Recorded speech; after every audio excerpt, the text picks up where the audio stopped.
Tuhan bersamamu.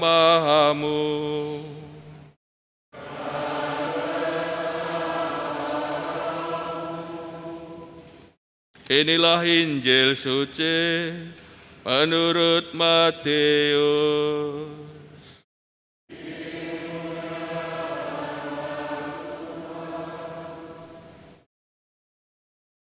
Pada waktu itu tampillah Yohanes Pembaptis di padang gurun Yudea dan memberitakan, "Bertobatlah, sebab kerajaan surga sudah dekat."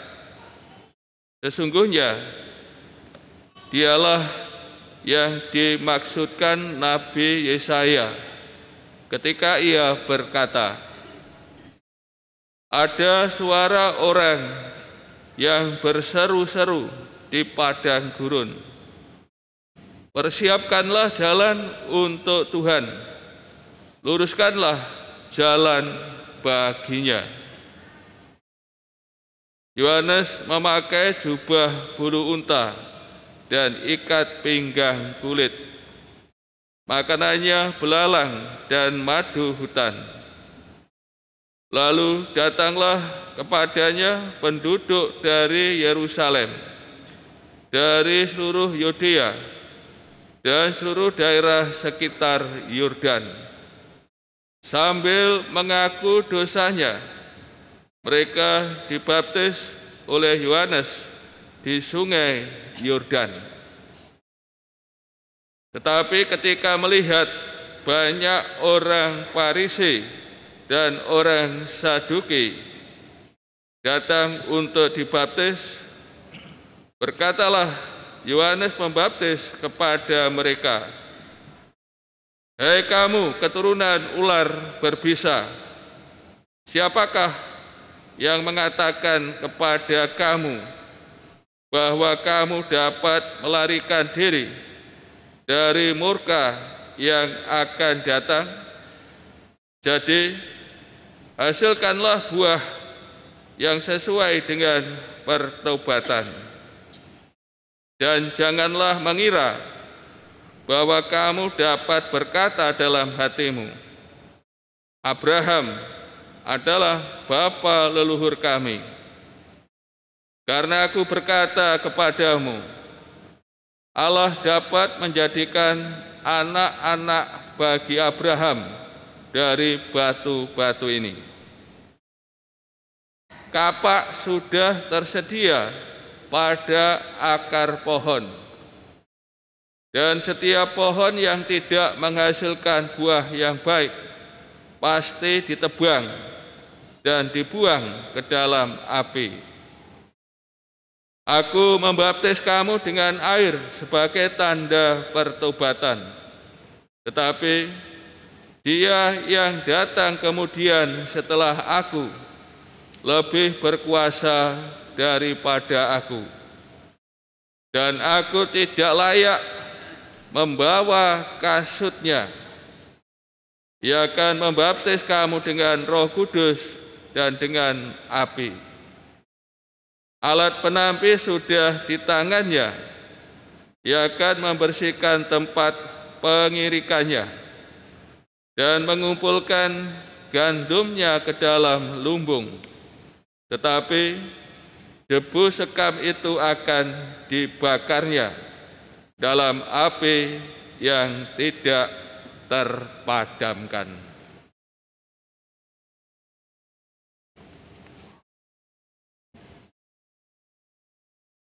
Demikianlah sabda Tuhan.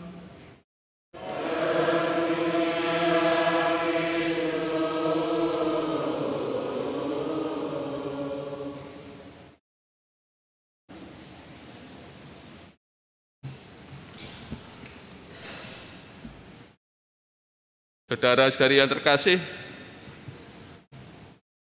tokoh Advent dalam minggu ini ialah Yohanes Pembaptis.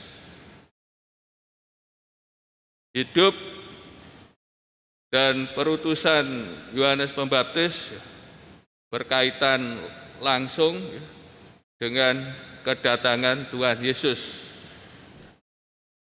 Ia mempersiapkan jalan bagi Tuhan, mempersiapkan umat bagi kedatangan Tuhan Yesus. Hal ini sebagaimana diwartakan dalam bacaan Injil hari ini. Tadi disebutkan ya, tempat perutusan Yohanes Pembaptis di padang gurun Yudea. Namanya padang gurun, tentu tempatnya gersang. Berada ini padang gurun Yudea, ya, antara Sungai Yordan sampai Laut Mati. Juga disebutkan warta yang disampaikan oleh Yohanes Pembaptis, yaitu tentang pertobatan. Bertobatlah, sebab kerajaan surga sudah dekat. Bertobat dalam arti harafiah, mengubah pikiran, mengubah haluan hidup. Pikirannya apa sebenarnya? Ngeres-ngeres itu mungkin ya. Atau pikirannya ya isinya dosa, kegelapan. Pikirannya ngapusi, boleh rezeki ya dengan cara seenaknya dan sebagainya. Intinya yang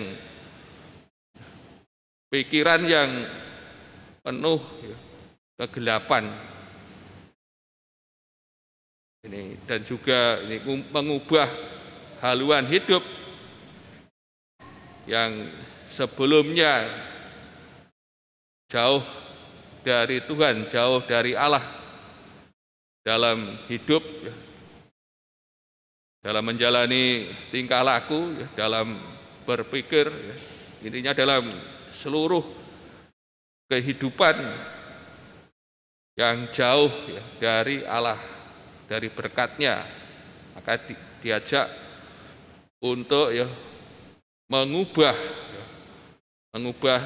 cara berpikir, mengubah haluan hidup, dan meninggalkan dosa-dosa yang diakui dan datang kepada Allah yang kerajaannya ya sudah dekat. Ini yang diserukan oleh Yohanes Pembaptis di padang gurun Yudea. Yohanes sebagai tokoh mempersiapkan jalan bagi Tuhan sebagaimana dinubuatkan oleh Nabi Yesaya. Ada suara orang berseru-seru di padang gurun, persiapkanlah jalan untuk Tuhan, luruskanlah jalan baginya. Kalau dalam kitab Yesaya, ini kan ajakan untuk mempersiapkan diri bagi umat yang akan kembali dari pembuangan. Namun di sini persiapan ini, ajakan ini ditujukan untuk kedatangan Tuhan Yesus. Yohanes mengajak umat ya, untuk mempersiapkan bagi kedatangan Tuhan. Dan lebih lanjut, Matius menerangkan mengenai cara hidup Yohanes Pembaptis mengenai pakaian, makanan yang ia makan. Yohanes memakai jubah bulu unta dan ikat pinggang kulit. Jubah ya dari bulu unta ini kan tentu sangat sangat kasar, dan tentu ini pakaian orang miskin. Juga ditunjukkan makanannya belalang dan madu hutan. Ini cara hidup Yohanes Pembaptis yang menghayati hidup dalam kesederhanaan, dalam kemiskinan. Dan ini mau menunjukkan bahwa dia nabi seperti Nabi Elia. Dan tentu cara hidup demikian juga untuk memberi kesaksian dan juga untuk menegaskan akan warta pertobatan yang diserukan oleh Yohanes Pembaptis. Saudara-saudari yang terkasih, terhadap seruan Yohanes Pembaptis ini ada tanggapan massal. Banyak umat yang datang kepada Yohanes Pembaptis. Tadi dikatakan penduduk dari Yerusalem, dari seluruh Yudea, dan seluruh daerah sekitar Yordan. Ini banyak yang datang kepada Yohanes Pembaptis. Jumlahnya massal. Mereka datang untuk mengakui dosa-dosa mereka dan menerima baptisan dari Yohanes Pembaptis sebagai tanda pertobatan. Dan secara khusus Yohanes Pembaptis mengecam dua kelompok masyarakat yang khusus, yaitu orang Farisi dan orang Saduki, yang juga datang kepada Yohanes Pembaptis untuk dibaptis. Ini Yohanes Pembaptis mengecam dengan keras, "Hai kamu keturunan ular berbisa." Ini dapat kita bayangkan bagaimana kecaman Yohanes terhadap dua kelompok ini sebagai keturunan ular berbisa. Wah, kesenggol sithik apa ini? Ular ya apa ini? Kan ngentup ya, ngentup tawon ini nyengat. Gigit nyengat langsung senggol titik. Mau menunjukkan bagaimana ganasnya ya sebagai orang munafik yang hidup dalam dosa, dalam kejahatan. Maka Yohanes mengecam mereka. Siapakah yang mengatakan kepada kamu bahwa kamu dapat melarikan diri dari murka yang akan datang? Dan ajakan Yohanes, hasilkanlah buah sesuai dengan pertobatan. Jadi sadarkan mereka supaya tidak berpuas diri, berbangga hati, yang menganggap sebagai keturunan Abraham. Padahal mereka tidak hidup seperti Abraham, tidak menunjukkan sebagai anak-anak Abraham yang senantiasa percaya kepada Allah dapat menjadikan dari batu-batu bagi anak-anak bagi Abraham. Dan lebih lanjut, ini Yohanes mewartakan penghakiman kepada mereka. Kapak sudah tersedia pada akar pohon, dan setiap pohon yang tidak menghasilkan buah yang baik pasti ditebang dan dibuang ke dalam api. Kapak sudah tersedia pada akar pohon. Mungkin kalau bagi kita senso ya mungkin sudah diletakkan di akar pohon, hingga ditarik, dibunyikan, digeraji wite. Kalau tidak menghasilkan buah yang baik. Zaman dulu ya gawe pecok, gawe kapak. Sekarang kan ketok kayu gede ngangge kapak ya boyoken ya. Sekarang senso lebih cepat ya. Ini. Jadi warta penghakiman ya,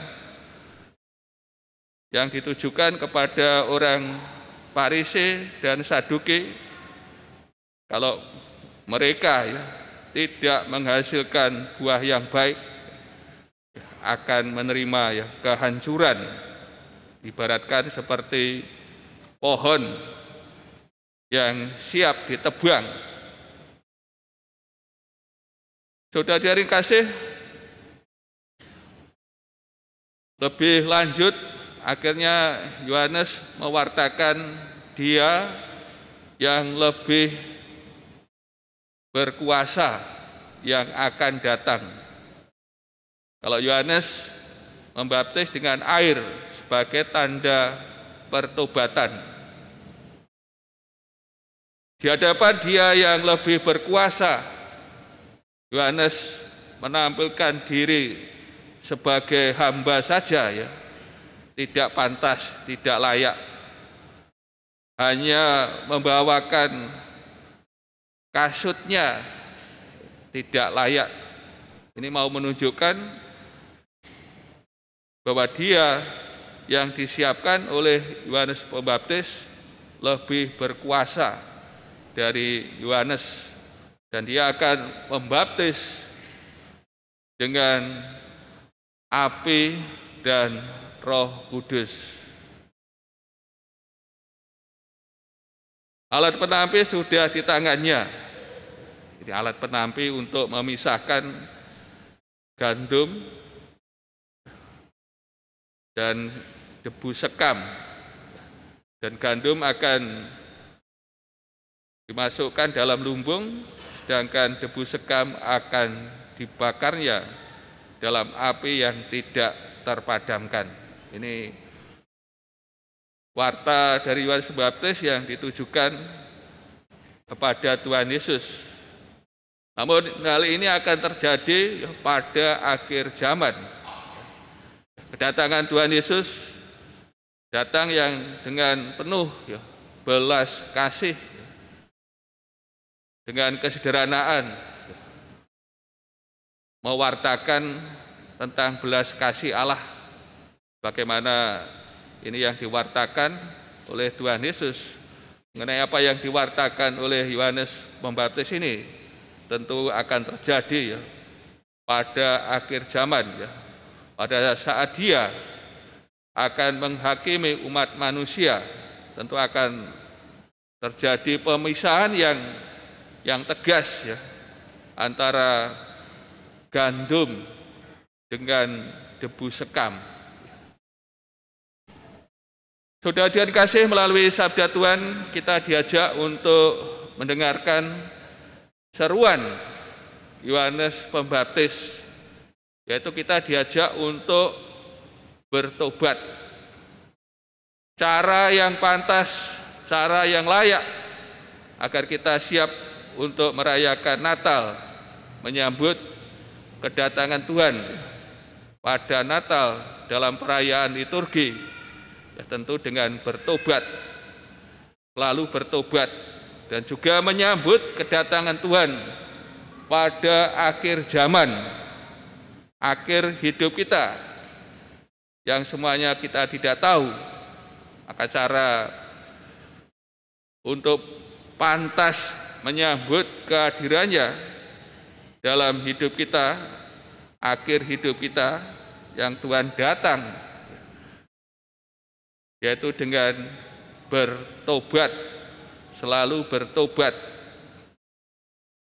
Dan tentu pertobatan ini harus diwujudkan dalam tindakan konkret, harus diwujudkan dalam tindakan-tindakan kebaikan, dipraktekkan dalam hidup, tidak hanya dalam pikiran, namun harus diwujudkan dalam tindakan nyata.